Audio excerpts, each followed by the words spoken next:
நான் அல்லாட்ட கேட்கிற துவா என்னன்னா, யா அல்லாஹ், எனக்கு என்று மரணத்தை கொடுக்கிறையோ அன்று கொடு. மரணத்தை நான் உன்னிடம் முந்தி கேட்பதில்லை, அதை முற்படுத்தி கேட்பது ஹராமாக்கப்பட்டிருக்கிறது. ஆனால் கொடுக்கிற மரணம் ஒரு ஷஹாதத்தை வீணா என்ன நோயில நொடியில படுக்க வச்சு சாகடிச்சு இந்த உலகத்தையும் நான் பலதை இழந்துட்டேன். அங்கேயும் நான் இழக்கக்கூடிய ஒரு ஏமாத்தியாலியா என்ன பண்ணிடாத.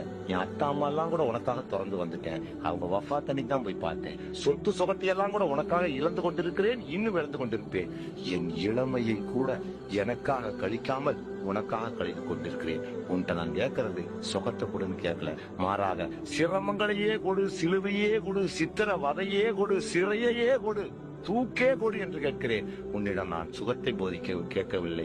உன்னிடம் கேட்பது செல்வாக்கை கேட்கவில்லை, பதவியை கேட்கவில்லை, செல்வங்களை கேட்கவில்லை, லௌகீக பொருட்களை கேட்கவில்லை. எனக்கு தெரியும் நீ சொல்லி இருக்கிறாய் இவைகளெல்லாம் காணல் நீர் என்று உன் திருமறையில், காட்சி பொருள்கள் என்று, சைத்தானின் கைப்பொருள்கள் என்று. அதனால் நான் அவைகளை நம்பவில்லை, அவைகளை தேடி அலையவில்லை. ஏனென்றால் இது சில நாள் வாழ்க்கை, நிரந்தரம் இல்லை. கியாமத்தினாலில் தான் உயர்வான வாழ்க்கை, அதிலும் மிக மிக உயர்வான வாழ்க்கை ஷஹாதத்தில். நான் அல்லாஹ்ட்ட